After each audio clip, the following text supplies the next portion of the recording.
அன்பான இனிய உறவுகளே, இங்கே சஞ்சய் வந்துடுறாங்க. பார்த்தீங்கன்னா சிந்துவுக்கு இப்படி நிலைமைக்கு யார் காரணம் அப்படிங்கிறத நீங்கள் கண்டுபிடிச்சி சொல்லணும்னு இங்கே ஒப்படைச்சிடுறாங்க பைரவி.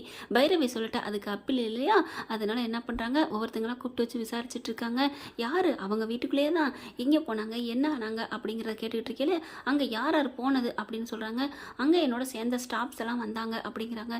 அப்புறமா ஸ்னேகாவும் தான் அப்படின்னு சிவா சொல்ல, ஓ இதை நீங்கள் முக்கியமானதை சொல்லவே இல்லை அப்படின்னு சொல்லிட்டு ஸ்னேகாவை கூப்பிட்டு வச்சு விசாரிக்கிறாங்க. நீங்கள் அங்கே போனீங்களே, இங்கே நடந்த சம்பவத்தை பற்றி நீங்கள் என்ன நினைக்கிறீங்க? நாங்கள் வந்து யதார்த்தமாக போனோம், இந்த சிந்து வரணும்னு அவசியமே இல்லை. ஆனால் ஏன் வந்தாங்க, எதுக்கு வந்தாங்கலாம் தெரியாது. அவங்க வீட்டுக்காரை பார்க்க வந்திருக்கலாம். அதுக்காக நான் ஒன்றும் பண்ண முடியாது. 2 பேரும் தான் ஊரை சுற்றி பார்க்க போனாங்க. நான் வந்து மற்ற நோயாளிகளை பார்க்குறக்கா நான் இங்கே இருந்துட்டேன் அப்படிங்கிறாங்க. ஓ அப்படியா அப்படிங்கிறாரு. அதுக்கப்புறம் விழுந்துட்டாங்கிறது உங்களுக்கு எப்படி தெரியும்? நாங்கள் அங்கே தாங்க சுற்றி பார்க்க போய்கிட்டு இருந்தோம். அப்போ தகவல் தெரிஞ்சு நானும் ஓடி போனேன். என்ன ஒரே கூட்டமாக இருக்கேன்ட்டு. ஓ கூட்டத்தை பார்த்து நீங்கள் போனீங்களா? ஆமாம் அப்படிங்கிறாங்க. அப்படியே முன்னுக்கு பின்னும் அப்படியே முரண்டா பேசுகிறாங்க. அதை தெரிஞ்சுக்கிறாரு சஞ்சய். அவருக்கு புரிஞ்சு போச்சுங்க, போலீஸ்காரன் மூலையில் இவ தான் இதுக்கும் ஏதோ சம்மந்தம் இருக்குது அப்படின்னு சொல்லிடுறாங்க. அதுக்கப்புறம் ஓகே கிளம்புங்க அப்படின்னு சொல்லிடுறாங்க. அதுக்கப்புறம் பைரவி கூப்பிட்டு வச்சு பேசுகிறாரு. எனக்கு என்னமோ பைரவி இந்த ஸ்னேகா மேலே தான் சந்தேகம் இருக்குது அப்படிங்கிறாரு. எனக்கும் அதே தான். இவ எப்படி கரெக்டாக சொல்கிறா பாரு, அவங்க தள்ளி விட்டதை நான் பார்த்து போனேன். யாருமே இல்லாத இடத்துல அவங்க 2 பேர் போயிருக்காங்க. ஆனால் இவ எப்படி இங்கே கரெக்டாக போனா? ஆக மொத்தம் பின்னாடியே போயிருக்கிறா. இவ தான் தள்ளி இருக்கணும் அப்படிங்கிறாங்க. சரி இருங்க பார்ப்போம், இன்னும் அவகிட்ட இருந்து விசாரிக்க வேண்டியது இருக்குது. இப்போ தானே முதல் கட்டம், அடுத்து பார்த்துக்கலாம் அப்படிங்கிறாங்க. அடுத்து சஞ்சய் போயிடாரு. போனதுக்கப்புறம் இங்கே என்ன பண்ணுறாங்க, சிவாவும் பைரவியும் சிந்துக்கிட்ட வந்து நீ கவலைப்படாத, உன் உசுருக்கு ஒன்றும் ஆகாது அப்படிங்கல. அதுக்கப்புறம் என்ன பண்ணுறாங்க, பைரவி சிவா கிட்ட சொல்கிறாங்க, நம்ம ஒரு ஐடியா பண்ணலாமா அப்படின்ட்டு. என்ன பைரவி சொல்லு அப்படிங்கிறாங்க. ஆர்வமும் வந்துடுறாரு. ஆர்வத்தை பார்த்தோன்னே பைரவி முறைக்குது.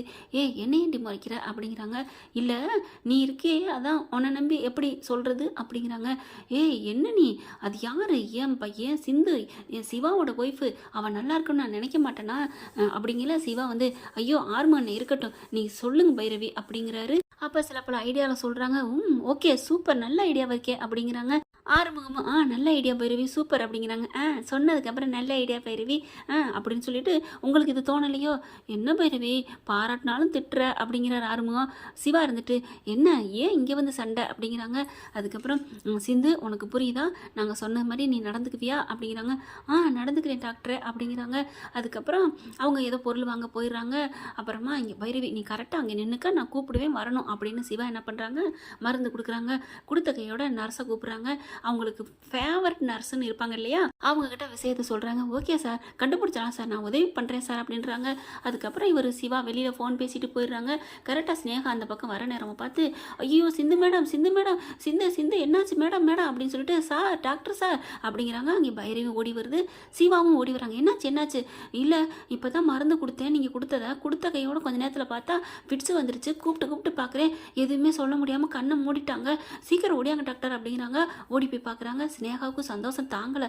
ஆஹா என்னது போய் சேர்ந்துருவாளோ, ஆமாம் அவ்வளோ தூரத்தில் இருந்து விழுந்தவ எப்படி பொழைக்க முடியும் அப்படின்னு நினச்சிக்கிட்டு சந்தோஷத்தோடு உள்ளுக்க போகுது. முகத்தை மட்டும் அப்புறாணியாக வச்சுக்கிட்டு சிந்து என்னாச்சுங்கல பார்த்தா கண்ணே முழிக்கல. அதுக்கப்புறம் மூசி மருந்தெல்லாம் போடுறாங்க. போட்டதுக்கப்புறம் ஐயோ என்னாச்சுன்னு தெரியல, என்ன சிவா என்னாச்சு என்னன்னு தெரில பைரவி, சிந்து நல்லா தான் இருந்தா அப்படின்னு எழுப்பி பார்க்குறாங்க. அதுக்கப்புறம் கொஞ்சம் நேரத்துக்கு அப்புறம் தண்ணி தெளிக்கிறாங்க. கண்ணை முழிக்குது. முழிச்சபடி பார்க்குது. பேந்த சிந்து என்னம்மா என்ன பண்ணுது அப்படிங்கல. இப்படி பார்க்குது, முழிக்குது. என்னாச்சு அப்படிங்கல. அப்படியே ஒரு மாதிரியாக ஒன்றுமே சொல்ல தெரியல. ஸ்னேகா பார்க்குது, என்ன ஒன்றுமே பேசாமல் இருக்கா, பேசுறது கேட்குதா இல்லையா அப்படின்ட்டு டக்குன்னு டாக்டர் இல்லையா, சிந்து நான் பேசுறது கேட்குதா அப்படின்னு கேட்க பேக்க முழிக்குது. இப்படி காதை வச்சு இப்படி கையை மட்டும் அசைக்குது. எனக்கு பேசவும் முடியல, காதும் கேட்கல அப்படின்னு திக்கி சொல்லுது. நீங்கள் யாருமே ஏன் பேசாமல் இருக்கீங்க, என்னமோ பேசுகிறீங்க ஆனால் காது கேட்கல அப்படின்னு சொல்லிட்டு திக்கி திணறி சொல்ல, ஆஹா காது அவுட்டா சூப்பர் டி மாவளை அப்படின்னு ஸ்னேகாவுக்கு சந்தோஷம் தாங்கலை.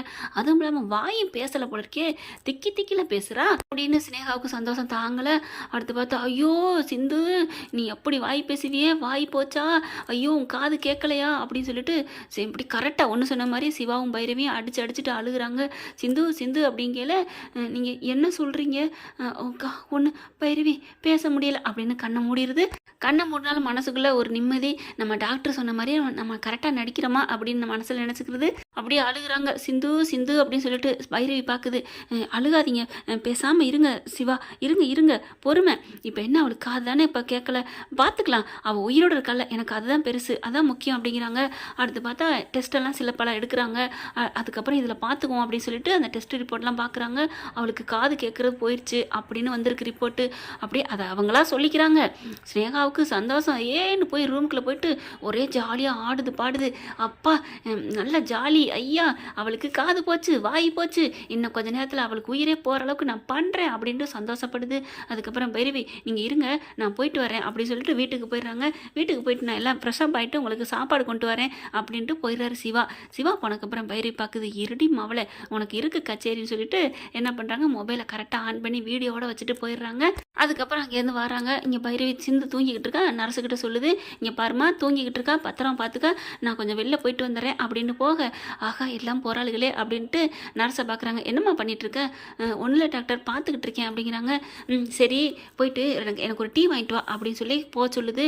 மேடம் நான் பார்த்துக்கிறேன் போமா அப்படின்னு சொல்லி அனுப்ப, இங்கே சிவா தான் சொல்லிட்டு போனார் இல்லையா, அவள் வெளில போசனா போன்னு சொல்லிட்டு, அதனால் அவங்களும் போயிடுறாங்க. போன ஆனால் உடனே போகக்கூடாது, கொஞ்சம் அப்படியே கொஞ்சம் மறுப்பு சொல்லிவிட்டு அப்புறம் போன்னு சொல்லியிருக்காங்க. அதனால் மறுப்பு தெரிவிச்சுட்டு போயிருதா. அப்பா இவளை அனுப்புகிறாங்களாட்டே பெரும்பாடாக போச்சே அப்படின்ட்டு சிந்து சிந்து அப்படின்னு சிந்துவை கூப்பிட்றாங்க. ஆனால் சிந்து கண்ணு முழிக்காமல் அப்படி படுத்தே கிடக்கு. ஆமாம் உனக்கு தான் இப்போ காது கேட்காதுல்ல, உனக்கு எப்படி அப்புறம் எப்படி காதில் விழுகும் அப்படின்ட்டு, என்னாடி கொஞ்சம் நெஞ்சம் ஆட்டமாக ஆடுனேன், அதான்டி இந்த ஸ்னேகாவை பார்த்துக்கிட்டா அப்படித்தான், கடவுள் என் பக்கம் இருக்காரே, இப்போ உனக்கு வாயும் போச்சு, ஒன்றுமே பண்ண முடியாது அப்படின்னு சொல்லிட்டு, சிந்து சிந்து ஐயோ டாக்டரு அப்படின்னு என்ன ஆட்டம் போட்ட, இன்னி என்ன பண்ணுவ, இன்னும் கொஞ்ச நாள், இன்னும் ஒரு 2-3 நாள் உனக்கு வாயும் சுத்தமாக இழுத்துக்கிறோம், எதுவும் பேச்சு வராது, உன் காது போயிடும் கண்ணு போயிடும், அப்புறமா என்ன, அதுக்கப்புறம் நீ ஏன் இந்த உலகத்தை விட்டு போயிடுவேன், நான் அப்புறம் சிவாவை கட்டிக்கிட்டு வாழுவேன், இல்லை அவனையை அனுப்புவேன், எனக்கு கிடைக்காத இந்த உலகத்தில் எதுவுமே இருக்கக்கூடாதுடி.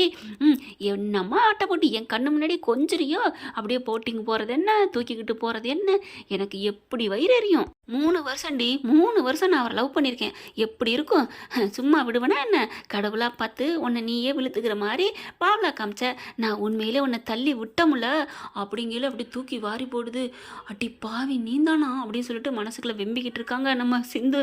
அப்புறமா பார்க்குறாங்க, அப்படின்னு சொல்லி ஐயோ கன்னத்தில் தொட்டா தெரிஞ்சு போயிருமே, உனக்கு தான் உணர்வு இருக்கோ அப்படின்ட்டு, உனக்கு இருக்குடி, இன்னைக்கு நாளைக்கு இல்லை உனக்கு ஏதாவது பண்ணுறேன் பாரு அப்படின்னு சொல்லிட்டு, ஐயோ கடவுளே தேங்க்யூ, இவளை நான் தள்ளி விட்டது நல்லா தான் தள்ளி விட்டேன், எப்படி பொழைச்சி வந்தா, இவளுக்கு எப்படி எதில் மலையிலேருந்து விழுந்துமே இவளுக்கு அழிவே இல்லையே, இவள் அவ்வளோக்கு நல்லவளா என்ன, கடவுளே அப்படி சொல்லிட்டுக்கல. அந்த பிள்ளை டீ வாங்கிட்டு வந்துடுது. நர்ஸு பிள்ளை, மேடம் டீ அப்படிங்கிறாங்க.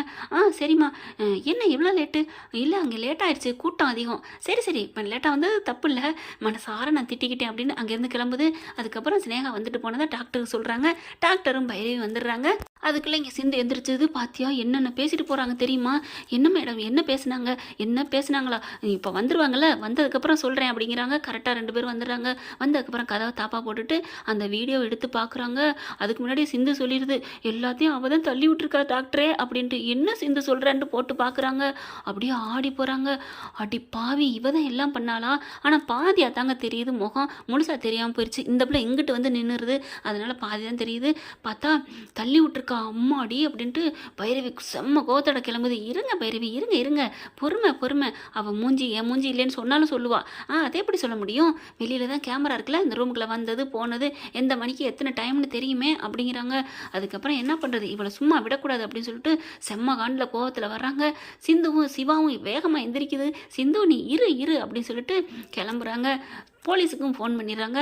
ஸ்னேகாட்ட உள்ளுக்க போகிறாங்க. மேடம் கொஞ்சம் வெளியில் வரீங்களா அப்படின்னு பைரவி கேட்க, என்ன புதுசாக வரவேற்பெலாம் இருக்குது, மரியாதைலாம் வைக்கிறாளே அப்படின்னு, என்ன அப்படின்னு வெளியில் வர, ஏண்டி எவ்வளோ பெரிய தைரியம் இருந்தால் என் தங்கச்சியை மலை மேலே தள்ளி விடுவேன் அப்படின்னு பலான்னு 2 அறை கொடுக்குது. அப்படியே ஆடி போயிடுது. நான் தள்ளி விட்டேன், யார் சொன்னா, இவங்குது அடிச்சு வாய் மூடுறி அப்படின்னு சொல்லிட்டு போலீஸ் வந்துடுது. போலீஸு கொத்தா அள்ளுது. எவிடன்ஸ் இல்லாமலாம் என்னை கைது பண்ண முடியாது, எவிடன்ஸ் வேணுமோ இதை பாருங்க அப்படின்னு சொல்லிட்டு காமிக்கிறாங்க. போலீஸுக்கும் அந்த எவிடன்ஸ் அனுப்பிடுறாங்களா, அதனால் வந்தோன்னே கேள்வி கேட்கப்படலாமல் கைது பண்ணுறாங்க. அடி பாவிங்களா, எல்லாம் நாடகமா? ஆமாம், இப்படிலாம் நடிக்கிறீங்களே, உங்களுக்கு வெக்கமா இல்லை? ஏய், முள்ளால் இடுன்னு சொல்லுவாங்களே, கேள்விப்பட்டதில்ல? உண்மையை வாங்குறதுக்கு நாங்கள் போட்ட பிளான் தான் அப்படிங்கிறாங்க. ஆர்வமும் வந்துடுறாரு. பைரவி சூப்பர் பைரவி அப்படிங்கிறாங்க. சூப்பர் பைரவி, எப்படி நான் போட்ட ஐடியா? என்னடி உன்னை பாராட்ட விட மாட்டேங்கிற அப்படிங்கிறாரு. அதுக்கப்புறம் ஸ்னேகாவை கைது பண்ணிட்டு போயிடுறாங்க. சிந்துவை பார்த்துட்டு, பாத்தியா சிந்து, உனக்கு கூடவே வில்லங்க வந்திருக்கு. நான் தான் சொன்னேன், அவள் இந்த மாதிரி தான் பண்ணியிருப்பா. ஏன்னா ஏற்கனவே என்கிட்ட சவால் நேருக்கு நேரம் விட்டுருக்கா பைரவி அப்படிங்கிறாங்க சிந்து. அப்படியே பக்கத்தில் வந்து சிந்து அப்படின்னு கட்டிக்கிறாங்க. அவள் தள்ளி விட்டது எனக்கு ரொம்ப சந்தோஷம்தான். எனக்கு நல்லதாக நடந்திருக்கு பைரவி. என்ன சொல்கிற? ஆமாம், இப்போ சிவா என் மேலே உயிராக இருக்கார் தெரியுமா? எப்படி காப்பாற்றினார் தெரியுமா? பள்ளத்துக்குலேருந்து என்னை விட்டுட்டு போகக்கூடாதுன்னு அங்கே தேட வந்த போலீஸ் ஆஃபீஸர் பூரா போயிட்டாங்க. ஆனால் ராத்திரி ஆனாலும் என்னை கஷ்டப்பட்டு தேடி கண்டுபிடிச்சி என்னை உயிரை கொடுத்து காப்பாற்றி இந்த அளவுக்கு வச்சுருக்காருன்னா அப்போ என் மேலே காதல் இருக்குனுங்கிறத நான் உணர்ந்துட்டேன்ல. காதல் இருக்குதானே அப்படின்னு சொல்லிட்டு கண்ணீர் மல்க சொல்கிறாங்க. அதையெல்லாம் தூரத்தில் நின்று கேட்டுட்டு சிவா ரொம்பவே ஃபீல் பண்ணுறாரு. இந்த அளவுக்கு நம்ம மேலே இவ்வளோ பைத்தியமாக இருக்காளே அப்படின்ட்டு. என்ன ஃப்ரெண்ட், இப்படி போனால் நல்லா தானே இருக்கும். பார்க்கலாம் என்ன நடக்க போகுதுன்னு. இந்த பற்றி உங்களுக்கு பிடிச்சிருந்துச்சுன்னா உங்கள் பொண்ணான கையில் ஒரு லைக்கை போட்டு சப்ஸ்கிரைப் பண்ணிடுங்க. Thank you friends.